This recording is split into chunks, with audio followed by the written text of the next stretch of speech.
So, thanks to an earlier episode of this podcast, you've finally been able to explain CX to your dad.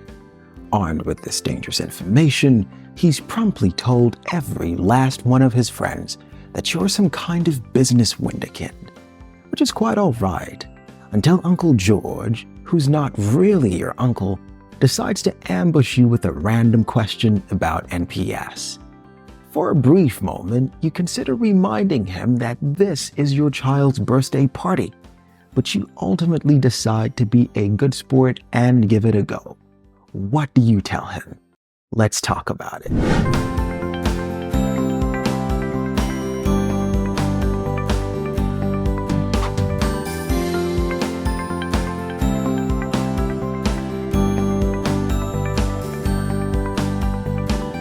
Hello, I am Bibi, a certified customer experience professional and customer success leader with over a decade of experience in the tech industry. This is CX to Go, your go-to podcast for quick customer experience insights. It was 2013, and a large auto oil change company, let's call it Spiffy Lube, was a decade deep into a really rough phase of its history, having been in the news a number of times for all the wrong reasons.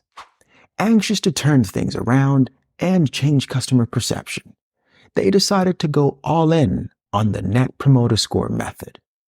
Now, whether or not you've heard this term before, chances are, if you've ever bought something, especially online these days, you've interacted with a survey that feeds into a company's Net Promoter calculation. First encountered in an article for the Harvard Business Review by Fred Reichelt in 2003, Net Promoter Score, or NPS, is a customer loyalty metric based on a single question.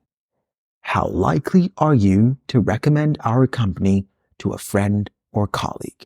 Customers are expected to answer this question by choosing a number from a scale of 0 to 10, where 0 is extremely unlikely and 10 is extremely likely. By now, you're probably nodding along in familiarity. You get hit with this survey multiple times a week, and sometimes you even respond. Huh, look at you. What you probably didn't know is that your responses are then grouped into 3 categories. If you chose a 9 or 10, you're a promoter. You're loyal, DJ Khaled, and highly satisfied. You're likely to repurchase from the company and recommend it to the people you know. If you went for a 7 or 8, you're passive. You're satisfied, but you're not thinking, whoa. You're also less likely to repurchase or recommend. And finally, if you chose a number that's 0 to 6, you're a detractor. You're mad about something. And you're not only likely to never come back, you're also going to make sure you tell as many people as you can that this company is a hot mess. NPS is calculated by subtracting the percentage of detractors from the percentage of promoters. For example, a company has an NPS of 0 if 30% of its customers are promoters and 30% are detractors. Right away, you may already be thinking, well, how are you certain that the promoters and detractors will spread their opinion about you with equal energy and to the same degree? In the wake of all the bad stuff, Spiffy Lube's NPS was in a nosedive, and their management became obsessed with improving it. They began to focus on short-term tactics to boost their score, including giving customers discounts and free gifts for responding and giving high scores. Oh boy. As you can imagine, this did help their score get better, but contributed absolutely nothing to fixing the underlying issues that were causing customer discontent. And it wasn't long before this became evident in sales results. That's just one example of how NPS can be misused, mismanaged, and misunderstood. So let's start there. Potential manipulation. Like Spiffy Lube, some companies have been known to prod customers for a higher score by quote-unquote making it worth their while, or to seek feedback only from those expected to give positive responses. This, of course, skews the data and doesn't provide an accurate reflection of customer sentiment, leading to misinformed business decisions. If your express goal is to improve NPS, then sure, boss, no problem.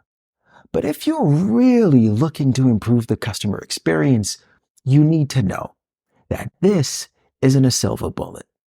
Speaking of misinformed business decisions, if you don't understand the context of the responses, your company might make changes that don't address the root cause of a problem.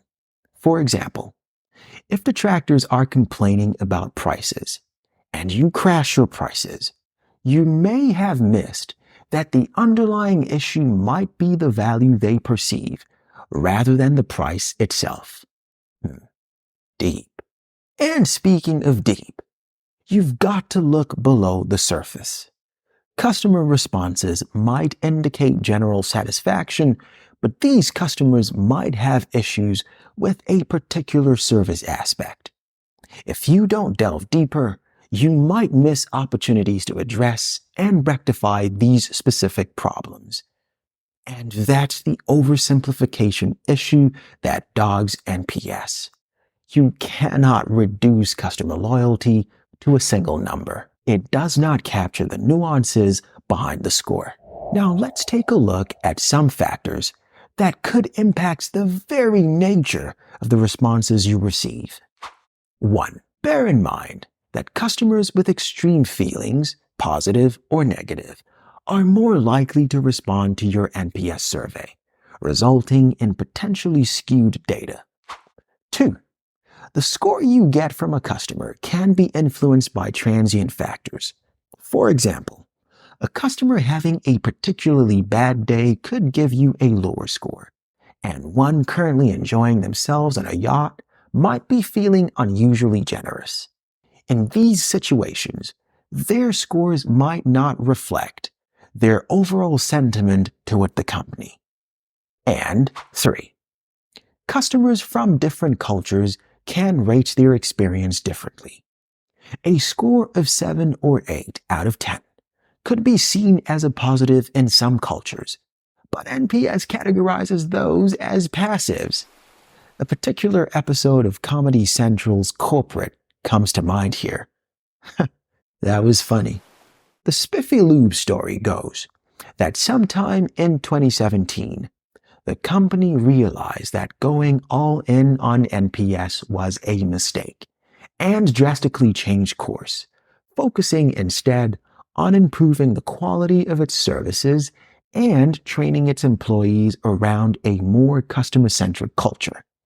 This, of course, led to better outcomes for the organization. To wrap up, NPS is extremely useful and powerful, but you need to use it with caution and be very aware of its limitations so you don't look to it to give you answers that it just isn't designed to provide.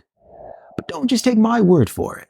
Fred Reichelt himself has acknowledged in recent years that way too many companies have misunderstood and misused Net Promoter Score, and that there are better ways to measure CX, some perhaps involving a refined, updated version of NPS in collaboration with other methods. And I wouldn't argue with that guy. Oh, and by the time you're done saying all of this, Uncle George is either utterly impressed or he's slipped back into the crowd and is now leading the electric slide. You blacked out and have been talking to yourself for the past 5 minutes. Thanks for joining me on this episode. How will you use this information to make your customer experience better today? What have you observed in your environment? Reach out, connect. I'll be reading and responding and learning. This has been CX to Go. Let's do this again soon.